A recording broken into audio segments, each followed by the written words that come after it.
वृत्ति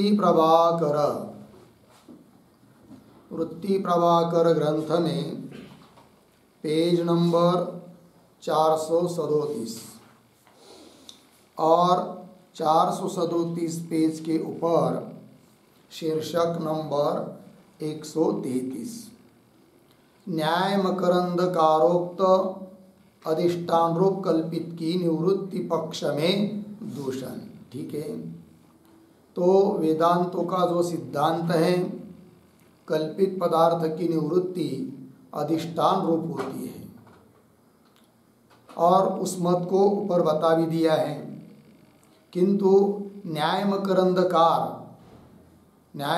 नाम का कोई ग्रंथ है, उस ग्रंथ के जो कर्ता है वे कहते हैं कि कल्पित पदार्थ की निवृत्ति अधिष्ठान रूप नहीं माननी चाहिए, अधिष्ठान से भिन्न माननी चाहिए। और यदि अधिष्ठान से भिन्न मानेंगे तो द्वैत आएगा, फिर द्वैतापत्ति। वो कहते नहीं, द्वैतापत्ति भी नहीं आएगी। वो कैसे? तो वो अपना मत बताने के पहले जो लोग कल्पित पदार्थ की निवृत्ति को अधिष्ठान रूप मानते हैं उनके पक्ष में पहले दोष देते हैं न्याय मकरंदकार। फिर उस पक्ष में दोष देने के बाद अपने मत के अनुसार कल्पित की निवृत्ति किम स्वरूप है इस बात को बताएंगे न्याय मकरंदकार। तो पंक्ति को देखिए, तो न्याय मकरंदकार ने कल्पित की निवृत्ति अधिष्ठान रूप नहीं मानी है, नहीं मानी। और द्वैतापत्ति का भी समाधान क्या है? तो कल्पित की निवृत्ति अधिष्ठान रूप भी नहीं है, अधिष्ठान से भिन्न है। फिर अधिष्ठान से भिन्न है तो दो चीज़ हो जाएगी, एक ब्रह्म हुआ, एक कल्पित की निवृत्ति हुई जो कि अधिष्ठान से भिन्न है, ब्रह्म रूप तो है नहीं। तो द्वैतापत्ति, तो वो कहते नहीं, द्वैतापत्ति द्वैत की प्राप्ति भी नहीं होगी, उसका भी वो उत्तर देंगे, समाधान देंगे, परंतु तिनका लेख अनुभव के अनुसार ही नहीं। किंतु निश्चलदास जी महाराज कह रहे हैं कि ये जो न्याय मकरंदकार का कथन है वो अनुभव को झुलता नहीं है, अनुभव के अनुसार ही नहीं है। कैसे? देखिए, कहते यह तिनका लेख है, उनका यह कथन है कल्पित की निवृत्ति अधिष्ठान से भिन्न है। मुख्य वाक्य उनका सिद्धांत हुआ, कल्पित की निवृत्ति क्या अधिष्ठान से भिन्न है। आगे, जो यदि अधिष्ठान रूप कहे तो अधिष्ठान और कल्पित निवृत्ति एक ही पदार्थ है। कौन कह रहे? न्याय मकरंदकार। समझ लीजिए, कल्पित पदार्थ की निवृत्ति अधिष्ठान रूप मानेंगे तो क्या हुआ? कल्पित पदार्थ जैसे सर्प हुआ, रज्जु पर प्रतीत हुआ सर्प, और रज्जु के ज्ञान से सर्प की निवृत्ति होती है, तो कल्पित जो सर्प उसकी निवृत्ति रज्जु रूप हुई, ये उसका मतलब है। रज्जु से अतिरिक्त नहीं हुई। रजत की निवृत्ति शुक्ति रूप हुई, किंतु कल्पित की निवृत्ति इस प्रकार अधिष्ठान रूप मानते हैं तो कल्पित की निवृत्ति नाश और अधिष्ठान ये दो अलग अलग पदार्थ नहीं रहे, एक ही है, यह अर्थ निकल आता है। ठीक, जो अधिष्ठान रूप कहे तो अधिष्ठान और कल्पित निवृत्ति एक ही पदार्थ है, दो पदार्थ नहीं, यह सिद्ध हो गए। ता यह पूछे, तब वो न्याय मकरंदकार पूछते हैं इन लोगों को कि जो लोग कल्पित की निवृत्ति अधिष्ठान रूप मानते हैं उनको, ता यह पूछे क्या कि अधिष्ठान में अंतर्भाव मानी के कल्पित निवृत्ति का लोप इष्ट है, क्योंकि दो है ना, दो में से एक का लोप करना है, दोनों को एक ही मानना है, तो दो विकल्प कर रहे। फिर तो अधिष्ठान में अंतर्भाव करना है कल्पित निवृत्ति का, है कि नहीं? अधिष्ठान में अंतर्भाव मानी के कल्पित निवृत्ति का लोप, कल्पित निवृत्ति नाम की कोई अलग पदार्थ नहीं है, उसका अंतर्भाव किस में है? अधिष्ठान में। तो कल्पित निवृत्ति का लोप इष्ट है, ये पहला विकल्प हुआ। अथवा कल्पित निवृत्ति में अंतर्भाव मानी के अधिष्ठान का लोप इष्ट है, अधिष्ठान कोई अतिरिक्त नहीं है, कल्पित निवृत्ति में अंतर्भाव है, किसका? अधिष्ठान का। तो दोनों एक सिद्ध हुआ कि नहीं? फिर दोनों में से कौन विकल्प मानोगे आप लोग?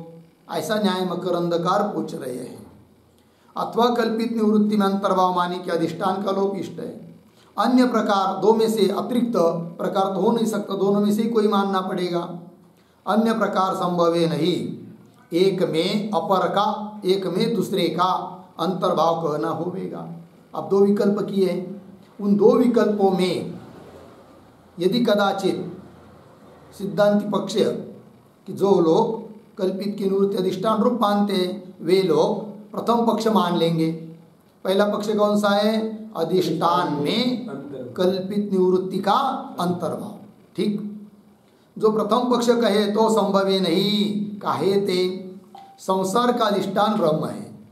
जैसे सर्प का अधिष्ठान रज्जु है, रजत का अधिष्ठान शुक्ति है, उस प्रकार समस्त चराचर संसार का अधिष्ठान कौन है? ब्रह्म है। संसार का अधिष्ठान ब्रह्म है और संसार की निवृत्ति ब्रह्म से भिन्न नहीं होवे तो संसार निवृत्ति के साधन में प्रवृत्ति नहीं हुई चाहिए, ये दोष आएगा। क्यों? संसार कल्पित है, उसका अधिष्ठान ब्रह्म है और कल्पित की निवृत्ति अर्थात संसार की निवृत्ति आपने किम रूप माने? ब्रह्म रूप। ब्रह्म से अतिरिक्त नहीं, ब्रह्म ही है। और ब्रह्म की निवृत्ति होती है क्या? नहीं। तो ब्रह्म की निवृत्ति नहीं होगी तो ब्रह्म स्वरूप जो कल्पित की निवृत्ति, कल्पित पदार्थ की निवृत्ति है ना, हाँ, तो संसार की निवृत्ति ब्रह्म से भिन्न नहीं होवे तो संसार निवृत्ति के साधन में, संसार निवृत्ति का जो भी कोई ज्ञानादिक साधन है उनमें प्रवृत्ति नहीं हुई चाहिए। बोलेंगे क्यों? काहे ते? बोल रहे आगे, काहे ते संसार निवृत्ति ब्रह्म से भिन्न तो है नहीं, ब्रह्म स्वरूप है। कौन? संसार की निवृत्ति। संसार निवृत्ति ब्रह्म से भिन्न तो है नहीं और ब्रह्म कैसा है? सिद्ध है। उत्पन्न किया जाता है क्या? नहीं उत्पन्न किया जाता है, सिद्ध है, वो ऑलरेडी तैयार है कि नहीं? और प्रयत्न करके, प्रयत्न किस चीज के लिए किया जाता है? जो चीज साध्य की जाती है, प्राप्त की जाती, उत्पन्न की जाती है। ब्रह्म तो सिद्ध है और ब्रह्म स्वरूप है कल्पित की निवृत्ति। तो कुछ भी करेंगे तो किसी क्रिया से या किसी चीज से प्राप्त साध्य तो होगी नहीं। कौन? निवृत्ति, क्योंकि निवृत्ति ब्रह्म रूप है। इस प्रकार कल्पित की निवृत्ति ब्रह्म में अंतर्भाव मानेंगे, ब्रह्म रूप मानेंगे तो उस संसार निवृत्ति के साधन में किसी की भी प्रवृत्ति होगी नहीं। कौन करे? न्याय में अंधकार। संसार निवृत्ति ब्रह्म से भिन्न तो है नहीं और ब्रह्म सिद्ध है। लग गया? व्यापार साध्य के अर्थ प्रवृत्ति हो गए। जब भी किसी की प्रवृत्ति होती है तो उस चीज में होती है जो व्यापार से साध्य हो, प्राप्य हो। व्यापार साध्य के अर्थ प्रवृत्ति हो गए। स्वभाव सिद्ध ब्रह्म के अर्थ, स्वभाव सिद्ध है कौन? ब्रह्म। उसके लिए अर्थ ज्ञान साधन श्रवणादिकन में प्रवृत्ति संभव है नहीं। याते इसलिए संसार निवृत्ति का नित्य सिद्ध ब्रह्म में अंतर्भाव संभव नहीं। कौन कह रहे? न्याय में अंधकार। पहले विकल्प का खंडन कर दिया। अब कदाचित दूसरा विकल्प मानोगे तुम लोग। दूसरा विकल्प कौन था? अधिष्ठान का कल्पित के निवृत्ति में अंतर्भाव। लग गया? चलिए, और जो निवृत्ति में, कल्पित की निवृत्ति में ब्रह्म का अंतर्भाव कहे तो भी संसार भ्रम का संभव होने से संसार भ्रमरूप है, ये बातें ही सिद्ध नहीं होगी। फिर कैसे? वो दे रहे संसार भ्रम का संभव होने से ताकि निवृत्ति जनक, ताकि संसार की निवृत्ति की जनक, निवृत्ति को उत्पन्न करने वाले ज्ञान के साधन श्रवणादिक में प्रवृत्ति नहीं हुई चाहिए। काहे थे? कैसे भाई? समझा रहे। संसार की निवृत्ति तो ज्ञान से उत्तर काल में होवे। संसार की निवृत्ति कब होती है? ज्ञान होने के बाद में। संसार की निवृत्ति तो ज्ञान से उत्तर काल में होवे। ज्ञान से प्रथम कल्पित की निवृत्ति होवे नहीं। सर्प की निवृत्ति कब होती है? जब रज्जु का ज्ञान होता है कि नहीं? रज्जु के ज्ञान होने के पहले सर्प की निवृत्ति होती नहीं है। किंतु उस रज्जु का अंतर्भाव ने किसमें माना? सर्प की निवृत्ति में।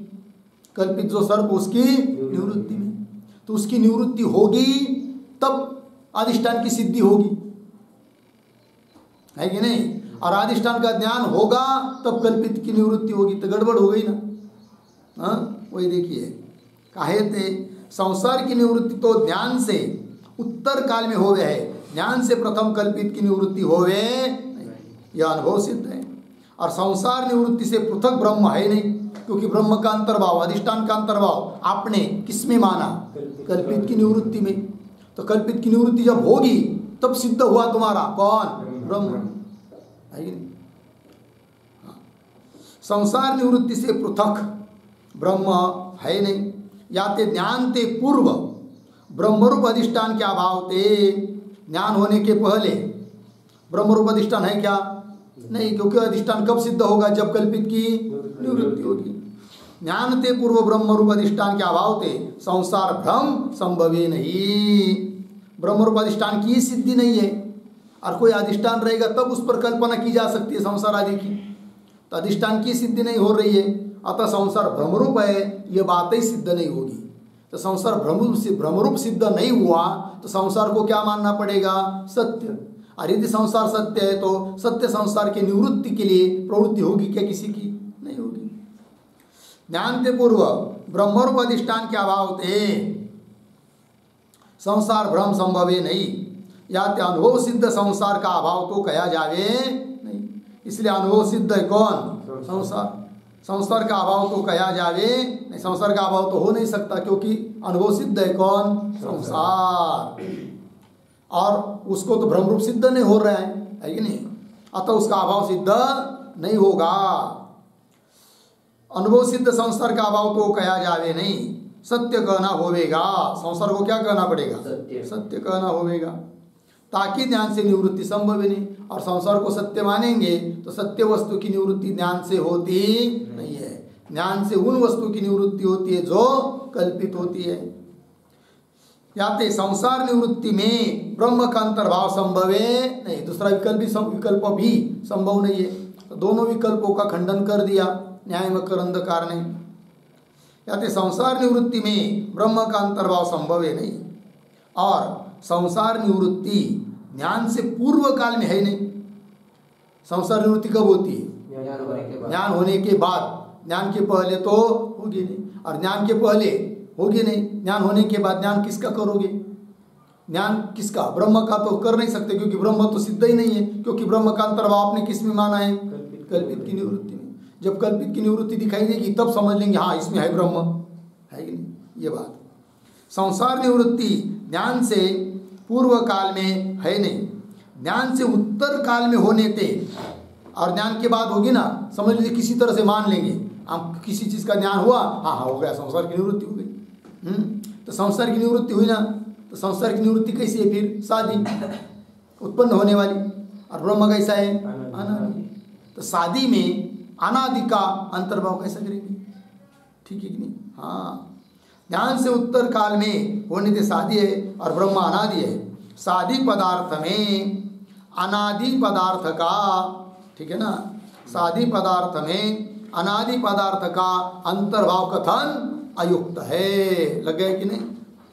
इस रीति से दोनों का परस्पर अंतर्भाव संभव है नहीं। न तो ब्रह्म में अधिष्ठान में कल्पित निवृत्ति का अंतर्भाव कर सकते हैं, न तो कल्पित निवृत्ति में अधिष्ठान का अंतर्भाव कर सकते हैं। दोनों भी संभव नहीं है।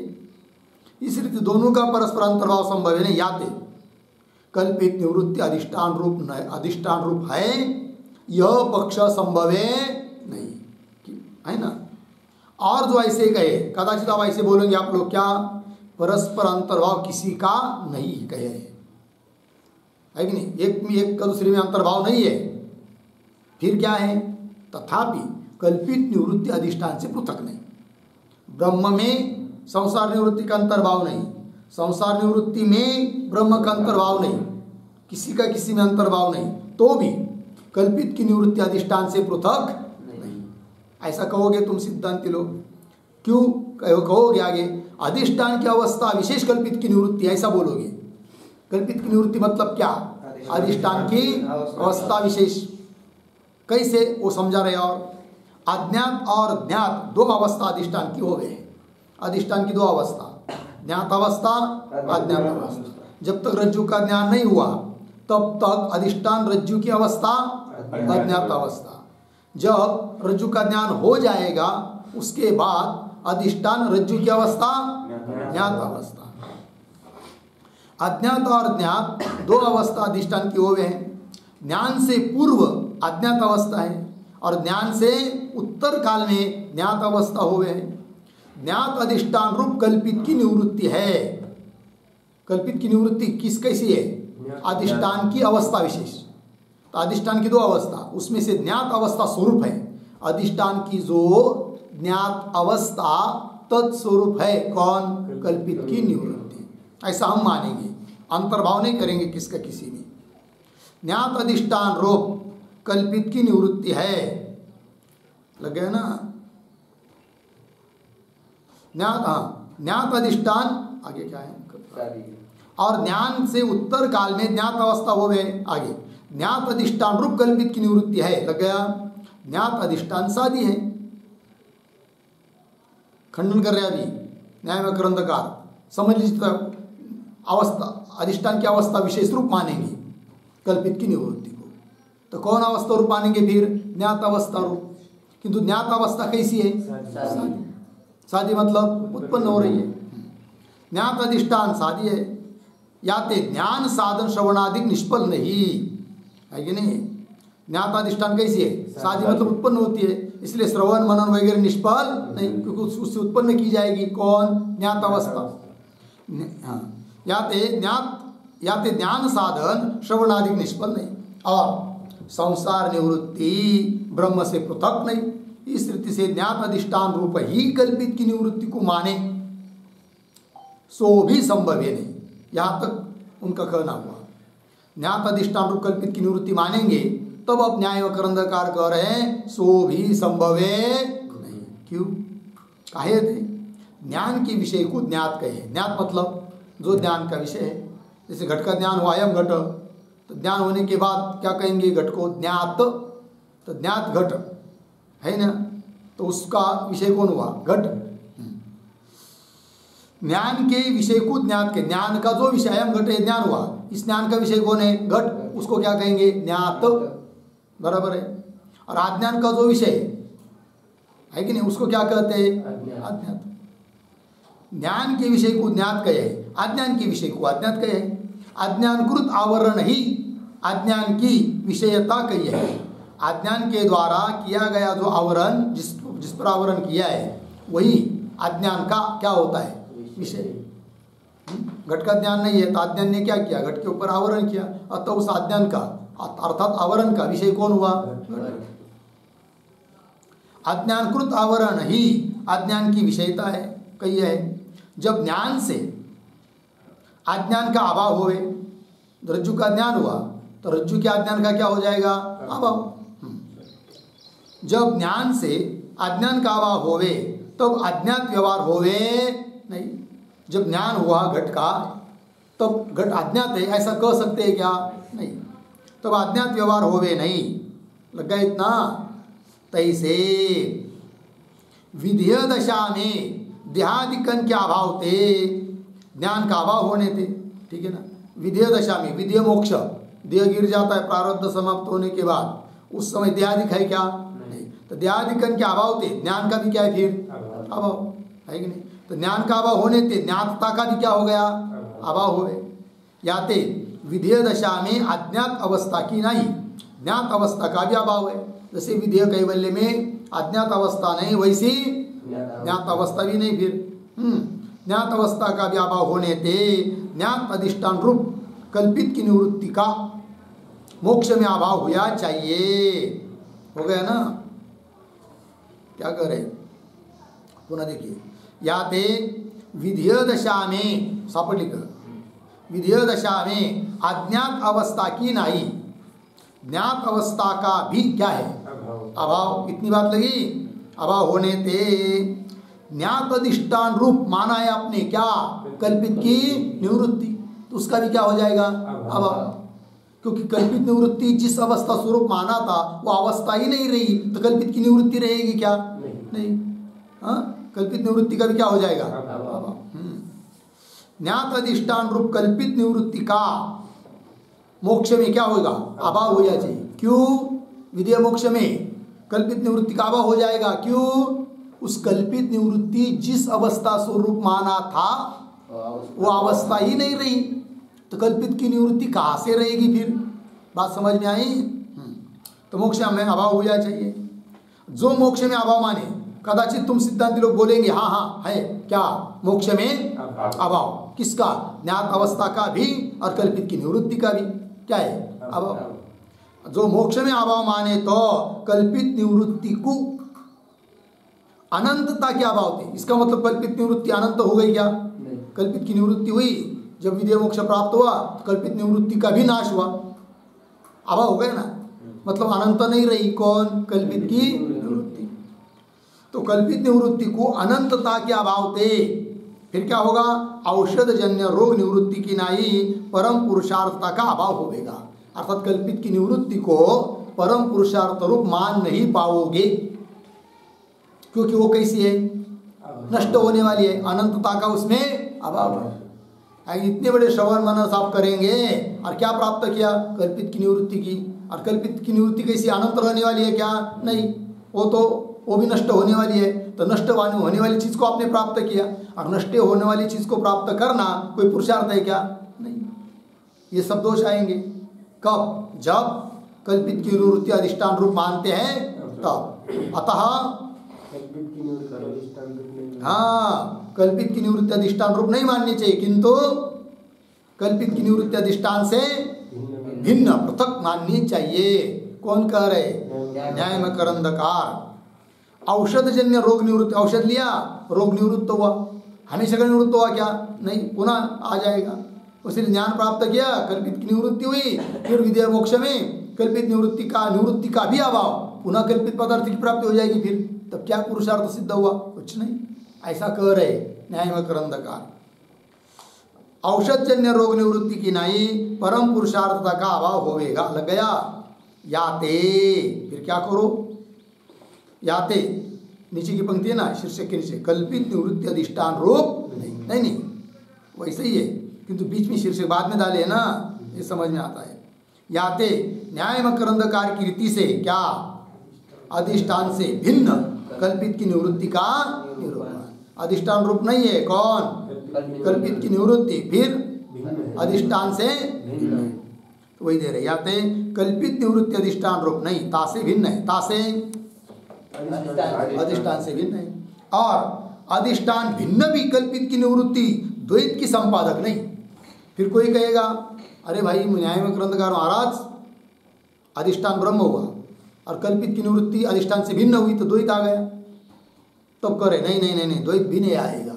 कैसा नहीं आएगा? दे रहे अधिष्ठान भिन्न भी कल्पित की निवृत्ति द्वैत की संपादक नहीं, द्वैत को प्राप्त कराने वाली नहीं। काहे थे? अधिष्ठान से भिन्न सत्य होवे तो द्वैत होवे। द्वैत कब आता है? दो सत्य पदार्थ हो तब। अधिष्ठान ब्रह्म तो सत्य है, किंतु कल्पित की निवृत्ति अधिष्ठान से भिन्न है, किंतु सत्य नहीं है ना। यदि हम उसको सत्य मानते तब क्या होता? द्वैत आता। वो सत्य नहीं है, कल्पित है। कल्पित पदार्थ कितने भी मानो, उससे तो कोई द्वैत आता नहीं है। भिन्न सत्य होवे तो द्वैत होवे। सत्य से विलक्षण पदार्थ द्वैत का हेतु होवे तो सत्य से भिन्न है, भिन्न से सत्ता वाला है कि नहीं, तो भी द्वैत यदि होगा तो क्या होगा? फिर सत्य से विलक्षण पदार्थ द्वैत का हेतु होवे तो सिद्धांत में सदा अद्वैत है, या अर्थ का बाद होवेगा। सिद्धांत अर्थ वेदांत मत में सदा क्या है? अद्वैत। सदा मतलब ज्ञान काल में भी अज्ञान काल में भी हमेशा क्या है? अद्वैत। उसका बाद होगा, क्योंकि अज्ञान काल में तुम्हारा ब्रह्म और जगत दूसरा है ना, तो द्वैत होगा, फिर अद्वैत का रहा। किंतु उत्तर दिया जाता है कि नहीं नहीं, जगत के द्वारा द्वैतता सिद्ध नहीं होगी, क्योंकि जगत कल्पित है और कल्पित पदार्थ द्वैत सिद्ध करता नहीं है। तो सिद्धांत में सदा अद्वैत या अर्थ का बाद होगा। याते सत्य पदार्थ का भेद ही द्वैत का साधक है। तो द्वैत को सिद्ध करने वाला कौन?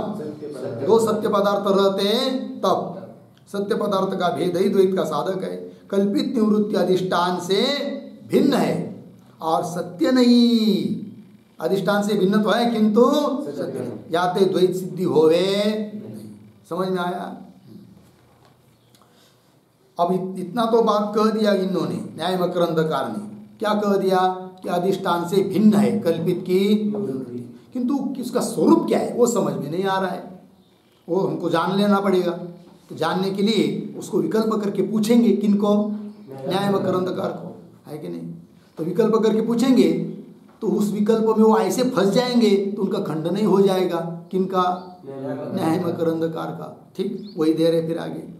न्याय मकरंदकार की रीति से कल्पित निवृत्ति के स्वरूप निर्णय वास्ते, न्याय मकरंदकार की रीति से जो कल्पित की निवृत्ति है उस कल्पित निवृत्ति का स्वरूप का निर्णय करने के लिए अनेक विकल्प का लेख, उनको क्या करेंगे हम? अनेक विकल्प करके पूछेंगे। किनको?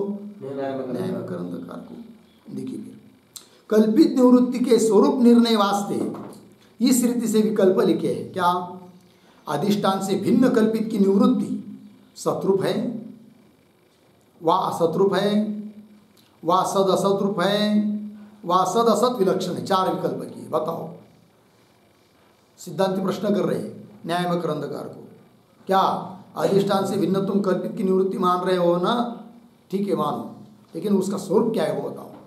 तो अधिष्ठान से भिन्न जो कल्पित की निवृत्ति वो सत्स्वरूप है क्या? पहला विकल्प। असतरूप है क्या?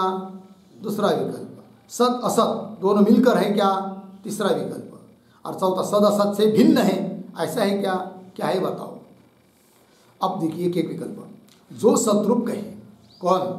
न्याय मकरंदकार बोलेगा अधिष्ठान से भिन्न है कल्पित की निवृत्ति, किंतु कैसी है? सत्स्वरूप है, सत है वो। जो सतरूप कहे तो व्यावहारिक सत है अथवा पारमार्थिक सत है, बताओ। कल्पित की निवृत्ति अधिष्ठान से भिन्न है और सतरूप है, किंतु सत के 2 भेद है। कौन कौन? व्यावहारिक सत है कि पारमार्थिक सत है। जो व्यावहारिक सत कहे तो ब्रह्म ज्ञान से उत्तर व्यावहारिक सत का संभव नहीं होने थे। ब्रह्म ज्ञान होने के बाद कोई भी व्यावहारिक सत पदार्थ टिकता नहीं है, क्योंकि व्यावहारिक पदार्थों की व्यावहारिक सत्ता का लक्षण ही ऐसा किया है। क्या?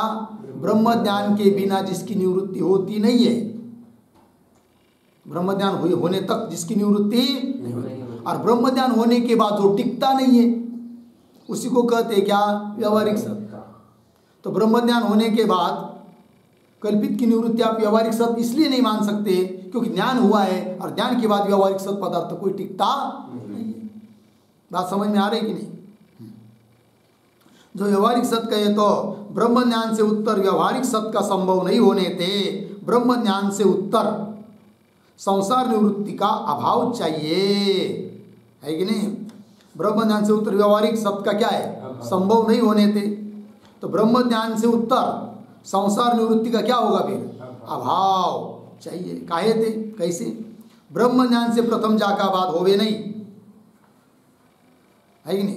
ब्रह्म ज्ञान होने के पहले, प्रथम मतलब पहले, जिसका बाद होता नहीं, और ब्रह्म ज्ञान होने के बाद जाकी सत्ता स्फूर्ति होवे नहीं, उसको क्या कहते हैं? व्यावहारिक सत्य। आप कल्पित की निवृत्ति को क्या मान रहे हो?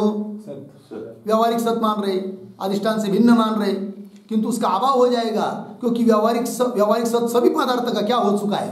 अभाव, क्योंकि व्यावहारिक सत्य रहता ही नहीं है ना ज्ञान होने के बाद। वही तो करे काहे थे?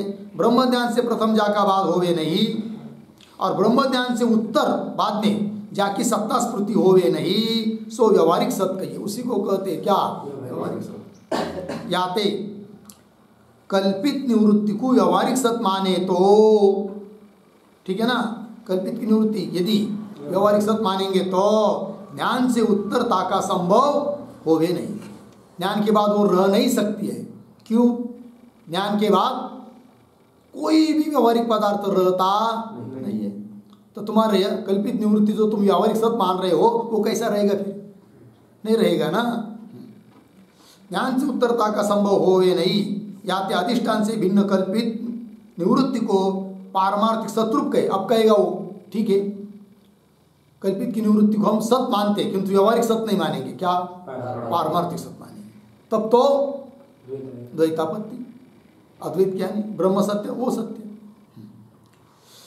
याते अधिष्ठान से भिन्न कल्पित निवृत्ति को पारमार्थिक सतरूप कहे तो द्वैत होवेगा। लग गया? इस रीति से अधिष्ठान से भिन्न कल्पित निवृत्ति सतरूप नहीं, ठीक है ना? अधिष्ठान से भिन्न कल्पित की निवृत्ति सतरूप नहीं, व्यवहारिक सत भी नहीं, पारमार्थिक सत भी नहीं। पहला विकल्प का खंडन हुआ। दूसरा विकल्प क्या था? असत। अधिष्ठान से भिन्न है कल्पित की निवृत्ति, किंतु वो कैसी है? असत। तब देखिए, जो अधिष्ठान से भिन्न कल्पित निवृत्ति को असत कहे तो असत शब्द का अर्थ अनिर्वचनीय है। असत शब्द का अर्थ क्या है? विकल्प कर रहे उसको। असत शब्द का अर्थ अनिर्वचनीय है अथवा तुच्छ है, दो है ना। असत शब्द के दो अर्थ, पहला अनिर्वचनीय सद असत से, दूसरा तुच्छ। तुच्छ मतलब नहीं, तुच्छ मतलब निस्वरूप, वंद्यापुत्र की तरह, जिसको किसी प्रकार का स्वरूप नहीं है, ऐसे जो वंद्यापुत्र अधिक शब्द मात्र है उसको कहते हैं क्या? तुच्छ।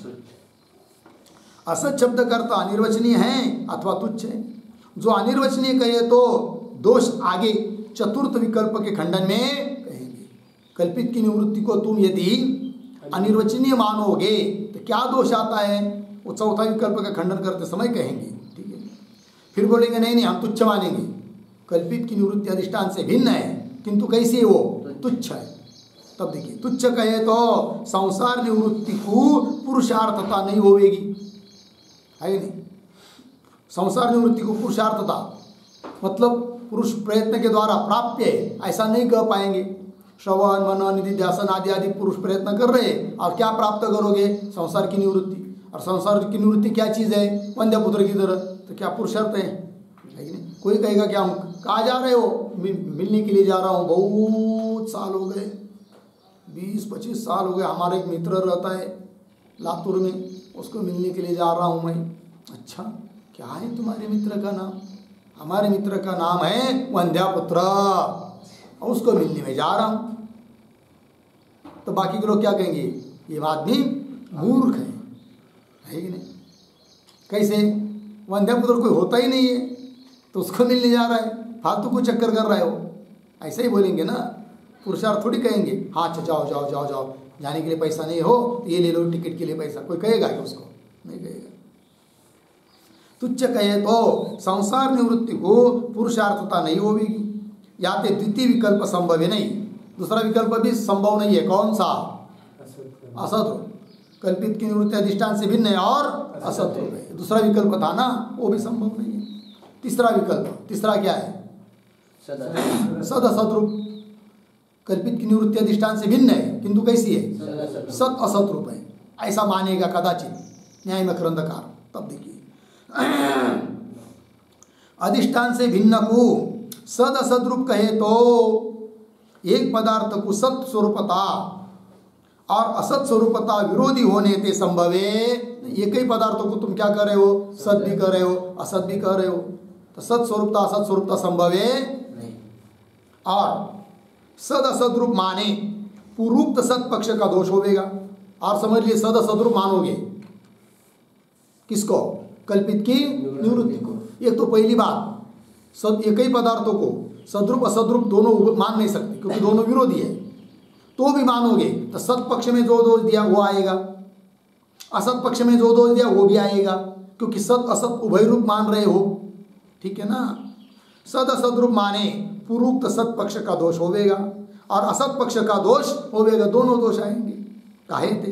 कल्पित निवृत्ति में सत अंश या सत अंश है या ते द्वैत होवेगा, क्योंकि सद असद रूप मान रहे हैं ना, तो कल्पित निवृत्ति में सत अंश है और ब्रह्म भी सत है, तो द्वैत आएगा, से सत पक्ष का दोष। सत अंश है या ते द्वैत होवेगा। और असत अंश थे उस कल्पित की निवृत्ति में असत अंश भी है ना, फिर सत असत मान रहे तो असत अंश है, तो असत अंश होने से क्या होगा? अपुरुषार्थता। असत अंश में अपुरुषार्थता होगी, वह अलिखी। असत पक्ष में बताया था ना अपुरुषार्थता। चलिए, असत अंश थे अपुरुषार्थता होगी, लग गया। और सद असत शब्द का ऐसा अर्थ करे, क्या कदाचित वो सद असत शब्द का ऐसा अर्थ करेगा न्याय व करंदकार। क्या देखिए, सद असत शब्द का ऐसा अर्थ करे, सत का ये व्यवहारिक सत्ता का आश्रय है। सत मतलब व्यवहारिक सत्ता का आश्रय, व्यवहारिक सत्ता वाला। और असत का ये पारमार्थिक सत्य से भिन्न। असत हम इसलिए कहते हैं कि पारमार्थिक सत्ता से भिन्न है, और सत इसलिए कहते कि व्यवहारिक सत्ता वाला है। याते सत असत का विरोध नहीं ऐसा कदाचित बोलेगा कौन? न्याय मकरंदकार। सत असत का विरोध नहीं काहे थे?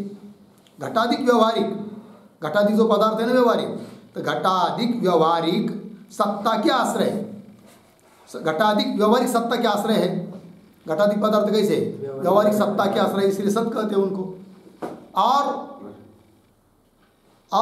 पारमार्थिक सत से भिन्न इसलिए असत कहते हैं। तो घट को हम सत भी कह रहे, असत भी कह रहे, विरोध नहीं, क्योंकि सत का अभिप्राय क्या है? व्यवहारिक सत्ता। असत का अभिप्राय क्या है? पारमार्थिक सत से भिन्न। तो कोई विरोध हो रहा है क्या? नहीं। घटाधिक व्यवहारिक सत्ता के आश्रय और पारमार्थिक सत से भिन्न प्रसिद्ध है, याते उक्त विरोध नहीं ऐसा कहेगा। और पारमार्थिक सत्ता का निषेध करने थे द्वैत नहीं, क्योंकि पारमार्थिक सत्ता मान रहे हम, इसलिए द्वैत भी नहीं आएगा। पारमार्थिक सत्ता का निषेध करने थे द्वैत नहीं। व्यवहारिक सत्ता है तुच्छ नहीं, व्यवहारिक सत्ता है तुच्छ नहीं। तुच्छ नहीं मानने से, तुच्छ माना होता तो अपुरुषार्थता होगी, तुच्छ भी नहीं है, याते अपुरुषार्थ भी नहीं। लग गया? इस रीति से हो गया ना?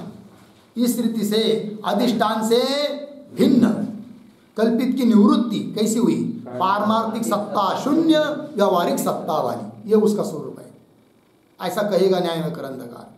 क्या? कल्पित की निवृत्ति ब्रह्म जो कल्पित संसार की निवृत्ति, अधिष्ठान जो ब्रह्म उससे भिन्न है, किंतु कैसी? पारमार्थिक सत्ता से रहित और व्यवहारिक सत्ता वाली। इस अभिप्राय से सत असत रूप है कहे हैं, कहे तो है ना, ऐसा कहेगा वो, तब वो दोष दे रहे सिद्धांति। तो प्रथम विकल्प में व्यवहारिक सत माने तो जो दोष क्या है? पहला विकल्प बोलते समय, पहले विकल्प का खंडन करते समय व्यवहारिक सत मानने पर जो दोष दिया वो दोष आएगा। क्यों? कि ब्रह्म ज्ञान होने के बाद व्यवहारिक सत कोई पदार्थ टिकता ही नहीं, तो कैसा आप मान रहे हो व्यवहारिक सत कल्पित निवृत्ति को? ये दोष आएगा। प्रथम विकल्प में व्यवहारिक सत माने तो जो दोष कया, क्या क्या दोष दिया था उसका स्मरण करा रहे। ज्ञान से उत्तर व्यवहारिक पदार्थ का असंभव होवे, ज्ञान के बाद व्यवहारिक पदार्थ का क्या होता है? असंभव। 30 दोष थे, यह अर्थ भी संभवे नहीं। इस प्रकार का जो अर्थ किया है न्याय मकरंदकार ने, वो भी संभव नहीं। याते तृतीय विकल्प भी संभवे नहीं, अर्थात कल्पित की निवृत्ति सद असत स्वरूप है, यह भी बोल नहीं सकता है न्याय मकरंदकार। बात लगी? फिर चौथा विकल्प क्या था? सद असत से विलक्षण और अधिष्ठान से भिन्न कल्पित निवृत्ति सद असत, सद असत विलक्षण है, अधिष्ठान से भिन्न है। कौन? कल्पित की निवृत्ति। और कैसी है? सद असत से विलक्षण है।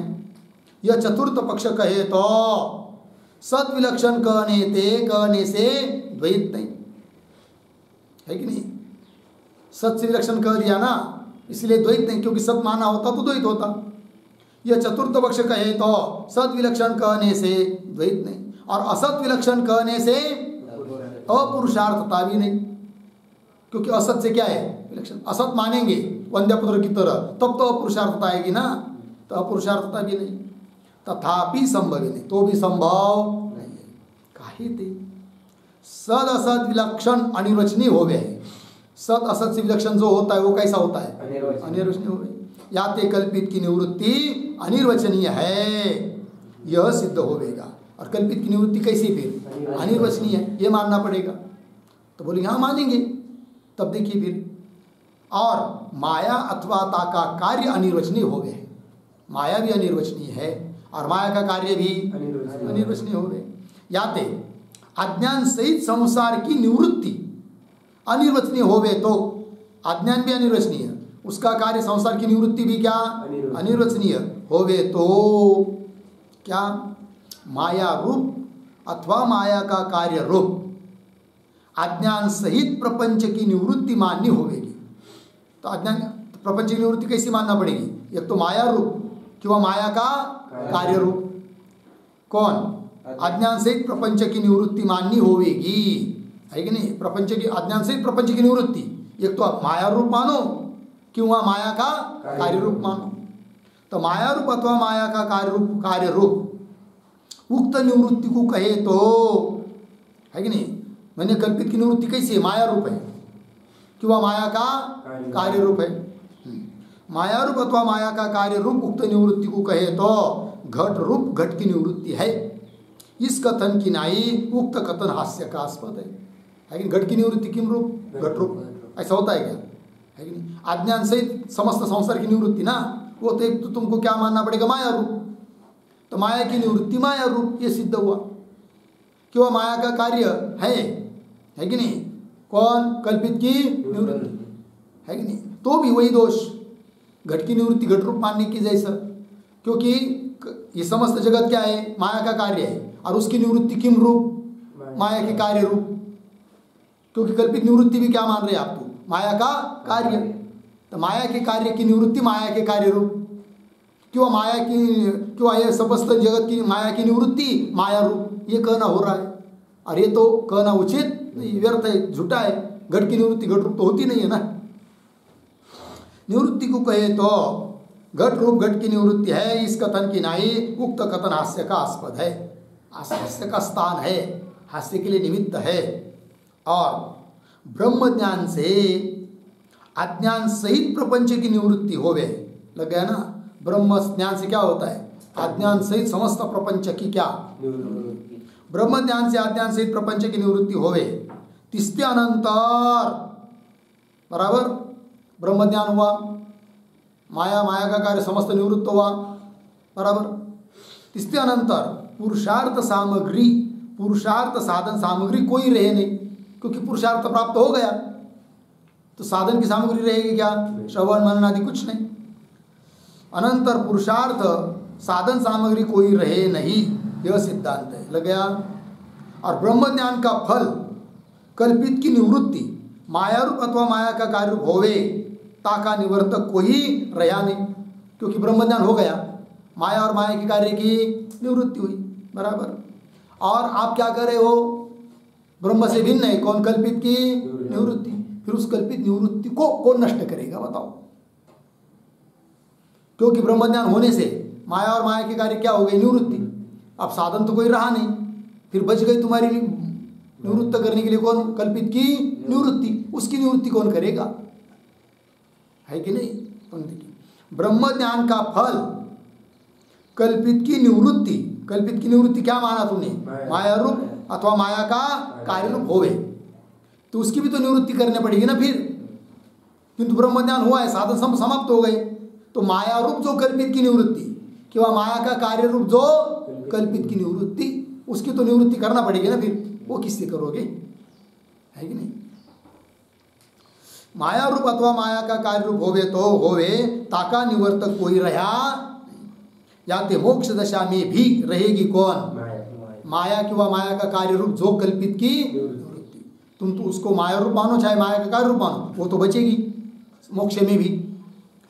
या ते मोक्ष दशा में भी माया व ताके कार्य का नित्य संबंध रहने ते निर्विशेष ब्रह्म की प्राप्ति रूप मोक्ष का अभाव होगा। निर्विशेष, सभी विशेषों से रहित ब्रह्म की प्राप्ति मोक्ष है, उसका क्या हो जाएगा, अभाव हो जाएगा। या ते चतुर्थ पक्ष भी संभव है, इस रीति से अज्ञान तत्कार्य की निवृत्ति ब्रह्म से भिन्न है, सद्रूप नहीं, या ते द्वैत नहीं, ठीक है ना। अज्ञान और अज्ञान तत्कार्य की निवृत्ति, अज्ञान और अज्ञान के कार्य की निवृत्ति ब्रह्म से भिन्न है, सद्रूप नहीं, या ते द्वैत नहीं, ऐसा बोला था ना वो। असत नहीं, या ते अपुरुषार्थता, अपुरुषार्थता नहीं, सद असद रूप नहीं, या ते उभय पक्ष उक्त दोष नहीं, अनिर्वचनीय नहीं, या ते मोक्ष दशा में अज्ञान तत्कार्य का शेष नहीं। फिर कैसे, या ते उक्त चतुर्विध प्रकार से विलक्षण अज्ञान तत्कार्य की निवृत्ति ब्रह्म से भिन्न है, ऐसा वो कहते हैं कौन, न्याय मकरंदकार। क्या कहते हैं, कल्पित पदार्थ की निवृत्ति अधिष्ठान ब्रह्म रूप नहीं है, ब्रह्म से, किंतु सतरूप नहीं है, क्योंकि सतरूप हम मानते तो द्वैत आता, सतरूप नहीं है। असतरूप भी नहीं है, असतरूप मानते तो अपुरुषार्थता आता, असतरूप भी नहीं है। सद असद रूप भी नहीं हम मानते, क्योंकि सद असद रूप मानते तो दोनों पक्ष के दोष आते।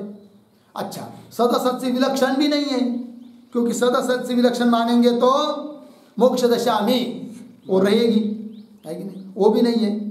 फिर कैसी है भाई तुम्हारी कल्पित की निवृत्ति? कैसी है? अधिष्ठान से भिन्न है, लेकिन है कैसी? इन 4 प्रकार से भिन्न 5वें प्रकार की है, ऐसा कहते वो कौन? न्याय मकरंदकार। पंक्ति समझ में आएगी नहीं? अंतिम की देखिए 2-3 पंक्तियां जाते हैं। इस रीति से अज्ञान तत्कार्य की निवृत्ति ब्रह्म से भिन्न है, सतरूप नहीं, याते द्वैत नहीं। न्याय मकरंदकार बोल रहा है, असत नहीं याते अपुरुषार्थता नहीं, सद असद रूप नहीं याते उभय पक्ष उक्त दोष नहीं, अनिर्वचनीय नहीं याते मोक्ष दशा में अज्ञान तत्कार्य का शेष नहीं, याते उक्त चतुर्विध प्रकार से विलक्षण 4 प्रकार से भिन्न अज्ञान तत्कार्य की निवृत्ति है। वो कैसी? ब्रह्म से भिन्न है। बात समझ में आई? चलिए आगे। न्याय मकरंदकार की रीति से उक्त 4 प्रकार से विलक्षण और ब्रह्म से भिन्न पंचम प्रकार रूप कल्पित की निवृत्ति का स्वरूप 5वां प्रकार मानते हो। देखिए आगे, पंच प्रकार, ये ना पंच प्रकार ताकुक है। 5वां प्रकार कैसा है वो बता रहे। जैसे सद असत से विलक्षण पदार्थ की अद्वैत मत में अनिर्वचनीय परिभाषा है। जो पदार्थ वेदांत मत में सद असत से विलक्षण है उसको क्या कहते हैं? अनिर्वचनीय, एक नाम दिया जाता है। सद असत से विलक्षण पदार्थ की अद्वैत मत में अनिर्वचनीय परिभाषा है। तैसे सदरूप असदरूप, सदसदरूप, सदसद, विलक्षण, अनिर्वचनीय, इन 4 ही प्रकार से विलक्षण प्रकार वाली अज्ञान तत्कार्य की निवृत्ति है। कौन कह रहे? न्याय मकरंदकार। चतुर्विध प्रकार से विलक्षण प्रकार का नाम पंचम प्रकार है। तो पंचम प्रकार स्वरूप है कल्पित की निवृत्ति। या अज्ञान तत्कार्य की निवृत्ति ब्रह्म से भिन्न है, लग गया? ता निवृत्ति में पंच प्रकार है, पंचम है ना, 5वां प्रकार है। समझ में आया? या अज्ञान तत्कार्य की निवृत्ति ब्रह्म से भिन्न है और ता निवृत्ति में पंचम चाहिए, पंचम प्रकार या पंच प्रकार है, क्यों पंचम? 5वां प्रकार है पंचम। यह न्याय मकरंदकार में क्या है? समझ में आया? अब चलते हैं आगे। न्याय मकरंदकार के मत की असमीचीनता, अब खंडन करना है उसका। किनका? न्याय मकरंदकार का। सो समीचीन नहीं काहे थे? व्यवहारिक सत पदार्थ तो लोक में प्रसिद्ध है, बराबर, घट पट वगैरह व्यवहारिक सत पदार्थ लोक में प्रसिद्ध है। और अनिर्वचनीय पदार्थ भी इंद्रजाल कृत लोक में प्रसिद्ध है। अनिर्वचनीय पदार्थ झूठा पदार्थ, मिथ्या, इंद्रजाल, जादूगर, उसके द्वारा निर्मित पदार्थ लोग सच मानते हैं उसको? नहीं। जादू देखी कि नहीं कभी? जादूगर कभी कभी कोई पदार्थ बना के दिखाता है, नोटा 500 की, देखी कभी? ऐसा हे झाड़ कागज फेंकता है, नोटा दिखाई देती, किंतु सत्य है क्या वो? नहीं, कल्पित। अनिर्वचनीय पदार्थ भी इंद्रजालकृत लोक में प्रसिद्ध है। तैसे पारमार्थिक सत पदार्थ शास्त्र में ब्रह्म प्रसिद्ध है। पारमार्थिक सत कौन है? ब्रह्म। और विद्वानों के अनुभव सिद्ध है कौन? ब्रह्मात्मा है। ब्रह्म और आत्मा एक है। इस सर्व से विलक्षण कोई वस्तु लोक शास्त्र में प्रसिद्ध नहीं। अत्यंत अप्रसिद्ध रूप अज्ञान से संसार की निवृत्ति माने तो पुरुषार्थ का अभाव होगा। क्योंकि ऐसा पदार्थ तुम मान रहे हो कल्पित की निवृत्ति जो 5वां अत्यंत अप्रसिद्ध, शास्त्र में भी प्रसिद्ध नहीं, लोक में भी प्रसिद्ध नहीं, ऐसे अत्यंत अप्रसिद्ध पदार्थों को कोई प्राप्त करने का प्रयास करेगा? नहीं करेगा। अर्थात क्या होगा? फिर पुरुषार्थता नहीं रहेगी उसमें। संसार की निवृत्ति माने तो पुरुषार्थ का अभाव होगा। काहे थे? पुरुष की अभिलाषा का विषय पुरुषार्थ कहिए। पुरुषार्थ मतलब पुरुष की अभिलाषा, अभिलाषा मतलब इच्छा, पुरुष की इच्छा का जो विषय उसको कहते हैं क्या? पुरुषार्थ। अत्यंत अप्रसिद्ध में पुरुष की अभिलाषा हो भी नहीं, जो पदार्थ मालूम ही नहीं है, शास्त्र से भी नहीं, लोक से भी नहीं, ऐसा बिल्कुल पता नहीं है, ऐसे पदार्थ प्राप्त करने की इच्छा होगी कि किसको? किसी को नहीं। अर्थात पुरुषार्थता नहीं रहेगी। अत्यंत अप्रसिद्ध में पुरुष की अभिलाषा होवे नहीं, किंतु प्रसिद्ध में क्या होती है? अभिलाषा, इच्छा होवे। याते प्रसिद्ध पदार्थन से विलक्षण कल्पित निवृत्ति, यद्यपि कल्पित निवृत्ति को अधिष्ठान रूप माने तो भी संसार का अधिष्ठान ब्रह्म प्रसिद्ध नहीं। लग गया जी। कल्पित की निवृत्ति को, है कि नहीं, कल्पित की निवृत्ति को अधिष्ठान रूप माने, अधिष्ठान ब्रह्म रूप मानते वेदांती लोग। फिर वो न्याय में ग्रंथकार पूछेंगे कि अधिष्ठान ब्रह्म रूप मान रहे हो, ब्रह्मलोक भी प्रसिद्ध है क्या? अप्रसिद्ध तो है ना, फिर कैसे अप्रसिद्ध ब्रह्म रूप माना तुमने कल्पित की निवृत्ति को? फिर उसको भी पुरुषार्थता नहीं रहेगी, ऐसा कदाचित कहेंगे। कौन? न्याय में ग्रंथकार। यद्यपि कल्पित निवृत्ति को अधिष्ठान रूप माने तो भी संसार का अधिष्ठान ब्रह्म प्रसिद्ध, तथापि पूर्व अनुभूत में अभिलाषा होवे है।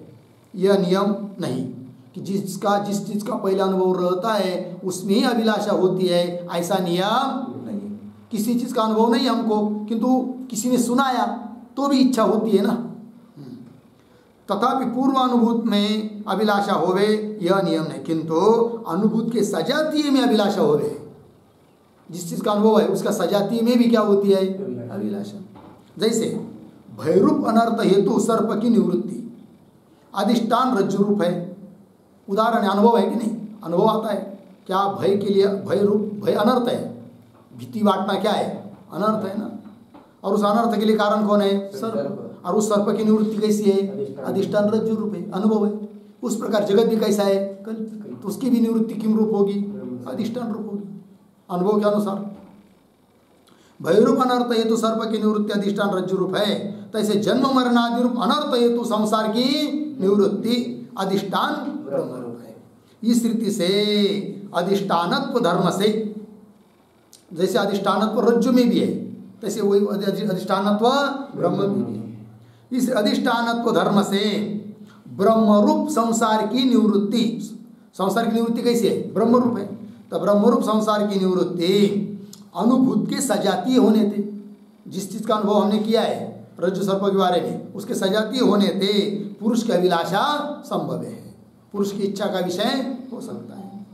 और पंचम प्रकारादिक और पंचम प्रकारवादी के मत में, न्याय मकरंदकार के मत में, अनुभूत सजातीय नहीं होने थे, है कि नहीं? किसी अनुभव चीज के साथ सजातीय पांचवें प्रकार की निवृत्ति है क्या? नहीं।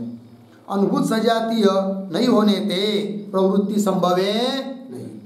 और अधिष्ठान से भिन्न माने तो भाष्यकार के वचन से विरोध होगा, ये भी दोष आएगा। क्योंकि भगवान भाष्यकार आद्य जगद्गुरु शंकराचार्य जी महाराज, उनके साथ विरोध करना भी ठीक नहीं है। भाष्यकार के वचन के साथ वचन से विरोध होगा। भाष्यकार ने कल्पित निवृत्ति अधिष्ठान रूप ही कही है, अतः उनके साथ विरोध करना भी ठीक नहीं। कुल मिलाकर न्याय मकरंदकार का मत ठीक नहीं। लग गया जी? हो गया ना ये सब? बस फिर आगे कल्चर हम लोग कल करते हैं। ओम पूर्णमदः पूर्णमिदं पूर्णात् पूर्णमुदच्यते पूर्णस्य पूर्णमादाय पूर्णमेवावशिष्यते। ओम शांति।